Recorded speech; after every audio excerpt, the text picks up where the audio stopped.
Boo Boo Kitties? It's me, Keisha, and I'm here with this week's All Tea All Shade Empire Season 2, Episode 12 review.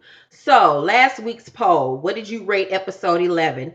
38% of you gave it a C, 32% of you gave it a B, and 23% of you gave it a D. Ooh. Okay, so let's get into my review this week, and I have two poll questions for you this week, but that's gonna be at the end of this video. Make sure you join into the polls. That lets me know what y'all thinking, what y'all feeling, and all that good shit. So Hakeem announces to the press that he's the new CEO of Empire, and he's wearing one of Bill Cosby old shirts, old sweaters that he used when he was out here. I can't even get the joke out. When Bill Cosby was out here sedating bitches and shit. So Jamal is stepping down to focus on music. Hakeem is still tired of Cookie speaking on his behalf, and Cookie reminds him of their deal. And if he wants to stay alive and remain CEO, he better come through with his side of the deal. And then she pops him upside his head. And I just love when Cookie slaps the shit out of Hakeem. It gives me eternal life. If I don't like shit else about this show, I love when she slaps the shit out of his ass. So I don't know why when I look in the center of this camera, I'm supposed to be looking, I feel like I'm going cross-eyed and one eye is wandering. Oh my God. So Lucius is dressed like Tupac in the California Love video. And he's going for this like Game of Thrones, Tyrion, Daenerys look for his next video. And the reporter there that was at the press conference with Hakeem is now speaking to Lucius, and her name is Harper Scott.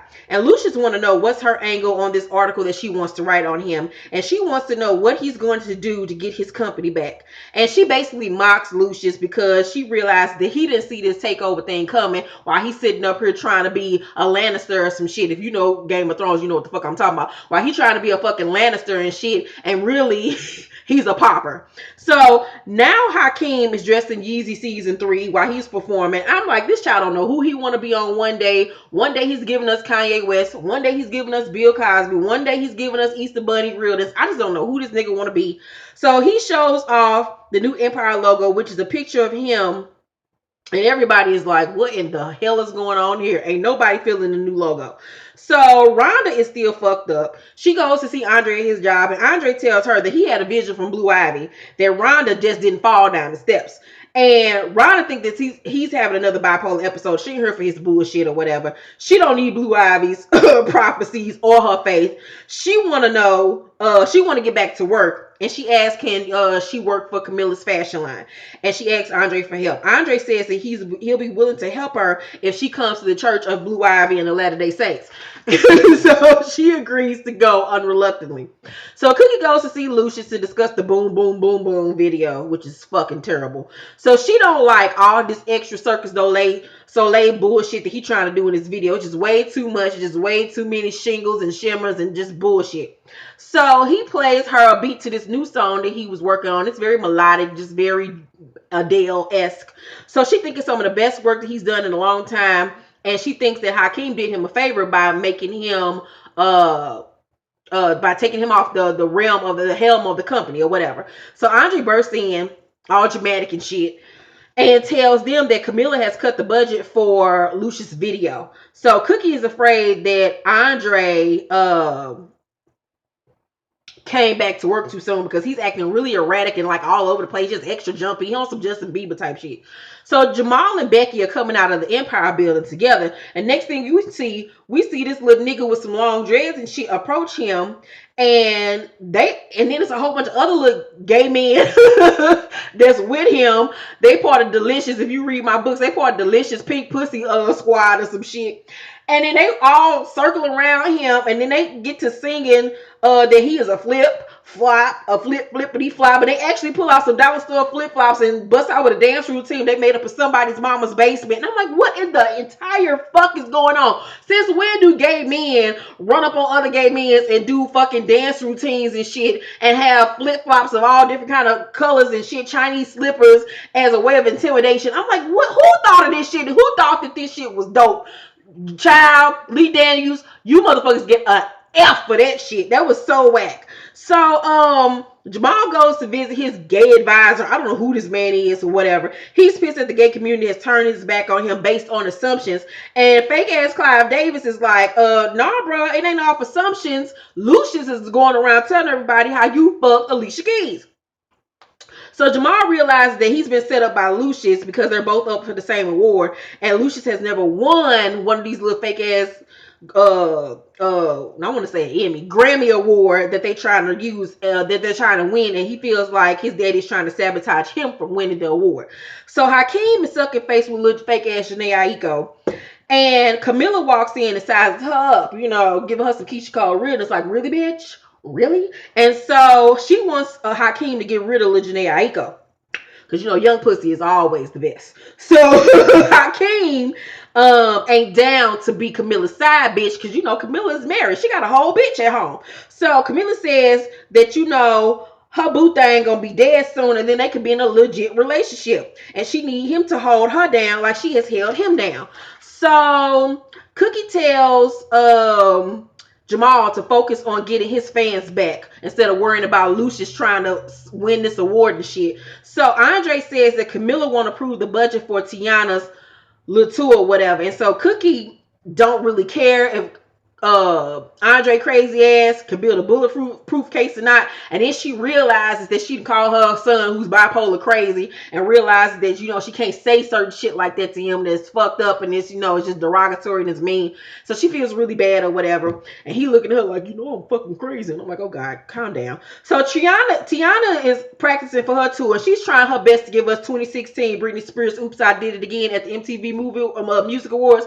That damn performance by Britney Spears was fucking everything. Oh my god, I remember losing my shit when Britney broke out of that fucking black tuxedo and had that nude illusion outfit on with the sparkles and shit all on her titty and pussy. I was like, yes, Britney, yes! That was choreography. That was back when Britney was the shit.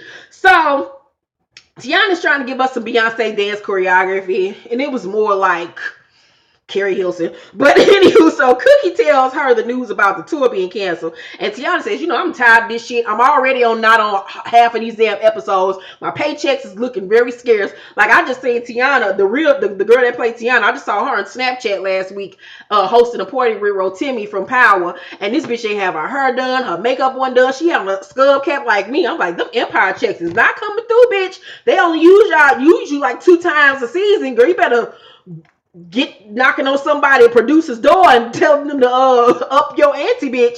So she wants to know if she has to fuck Hakeem again to get him to back her up. And she thinks that he's putting all his support behind little fake ass Janae Aiko and the little 2 idiots that's her little background singers. So after talking to Rhonda, Cookie talks to Camila about Tiana's tour. And she wants to send Menage a Trois or Merengue, creme de la creme, whatever the hoe's name is, on tour with Tiana. And so Camila agrees, and the only reason why she agrees so that she can get rid of Janae Aiko and have Hakeem focus all his attention on her. Because she can't compete with no young bitch, whatever. So Hakeem is mad as always that Cookie stuck her nose in where it wasn't asked, or where it wasn't wanted. So Laura says, I want to go on tour, Hakeem, I want to go. And so Cookie warns him that if he doesn't get it together, he's gonna lose little fake ass Janae Aiko and his family. So Rhonda overhears Camila getting into it with Mimi on the phone, and Camila is telling Mimi that she wanted her to come visit, but just not now. It's not a good time. You know what I'm saying? You fucking up my side dick, bitch. But Mimi says, bitch, I'm coming anyway. Bitch, you better get it together.com, because I'm on my way. I'm about to get on that flight. So Jamal performs at this club, and he's being all extra and dramatic as always. So he's singing a song about Lucius, and the song was hard. That was like the best thing about this episode. The song was everything.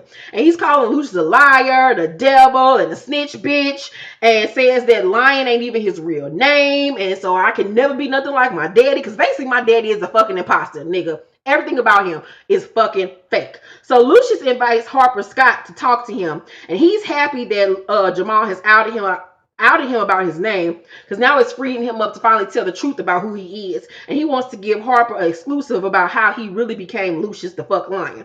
So Andre and Rhonda go to visit his pastor, aka Lucius from If Loving You Was Wrong, who is on her playing a motherfucking pastor, but on If Love You Was Wrong, he plays a cop. So Andre wants to know if Rhonda is cheating on him, and she's looking like, nigga, what the fuck are you talking talking about? And so she think he's having a mental break, and she ain't got time for this foolishness. She just got out the hospital. I got time for you and your stupid ass bullshit, Chris Brown. So the pastor is on Andre's side because he says, we are on the side of Blue Ivy. With Blue Ivy, you can get through anything. Fuck these pills. Blue Ivy will give you the grace and the wisdom that she gives the world. So Andre wants to know where she was the night before, and Rhonda tells him, she was working. So after that, they go to visit Cookie because they having a family meeting. And Rhonda asks Cookie, she's like, Cookie, where was I at last night? And Cookie was like, she was here getting us dirt on Camila. And they never really addressed that, Andre was wrong or whatever. So Andre is paranoid about Hakeem too, because Hakeem ain't show up to the meeting. So Jamal go over to talk to Hakeem, and Hakeem wants to know if they get rid of Camila, who's going to take over the company, because he still wants to be CEO of this motherfucker. So Jamal says he has to prove it to the family that he's capable. So Hakeem goes and fucks Camila, and they playing a little sick ass game of house and shit where she calling him mama and she calling him son and shit. And I'm just like, y'all some nasty motherfuckers. So Camila tells Hakeem after they fuck that she can't see him that weekend because Mimi is coming into town. And so he asks her, when are you gonna tell Mimi about us? And she like, nigga, I ain't telling that bitch shit. I don't like that bitch. I'm about to kill that bitch. I want that bitch to die or whatever. And so he like, bingo. So when she leaves, we find out that he actually was taping the whole entire thing. So Hakeem tells Cookie and Jamal that he taped Camila and him fucking, and then he sent the tape to Mimi's hotel room. So Andre comes in and says that Mimi is dumping all of her Empire stock and that they can buy it back and get the company back. So everybody's happy. So Hakeem wants to know from Cookie, do you think that I can run a company? And she tells him that since you helped the family, you took a step in the right direction. Not really a yeah, not really a nah. It's a nah though. So Andre's on the phone with a stockbroker, and he tells the stockbroker to buy the stock back in his dead son's name. So after he got off the phone, he having one of his little psychotic fits and hitting himself all upside the head. And she like, baby, no, baby, no. And so Jamal and Hakeem tell him to come down to the studio because they got a song that they wrote for him about, losing a baby and about believing in Jesus and believing in family and how they gonna be there for him. And I cried a little bit on that scene. It was very sad. It was emotional.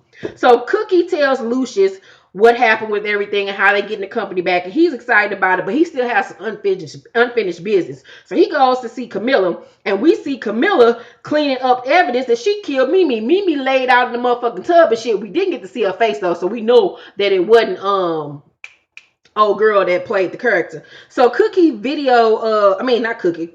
Lucius videotaped her doing the whole thing of killing Mimi. So Lucius says that he's going to give the video over to the police along with the video of her and Hakeem fucking. And so Camila says that Hakeem will never forgive you. He's like, hold up, boo boo. Hakeem is the one that videotaped y'all fucking. You thought you had him wrapped around your finger, but he don't give a fuck about you. He just wanted the fucking company. So she's all distraught and shit. Lucius pulls out a gun on her and tells her, when instead of me shooting you, won't you just make it easy on yourself by drinking whatever the poison was that you gave me and drink it? So this bitch is like, I don't want to, but I guess I will. And we see her drink something, but then we see how Lucius walk out the door, and I'm like, anytime as a writer, anytime you watch a television show and you don't see the actual person die on camera, they're not fucking dead. She's not dead. That whatever she drank in that bottle wasn't what she used to poison old girl. So that was the end of the episode. I get tonight's episode of C minus. This show is just not as good as to me as it was. I like watching. I don't really like reviewing it. So the first poll question tonight is, do you want me to continue to do Empire reviews? Let me know. Yes or no. Answer the poll up here. And then the second poll question is, do you think that Rhonda cheated on Andre? I really think that that's going into the whole storyline of who pushed her down the steps, because now we're going to find out that the baby was never his, because remember they was broke up during the time. We're going to find out that baby wasn't his, and that maybe it wasn't Anika that pushed her down the steps, and somebody else that we don't know of yet that actually pushed her down the fucking steps, because whoever pushed her down the steps was a woman and must be whoever was pregnant by, wife, girlfriend, mistress, or whatever. So do you think that Rhonda cheated on Andre? Let me know above as well. Thank you all for watching this review. I love you all, and be sure to watch my underground review, which will be up next. Love you all. Bye.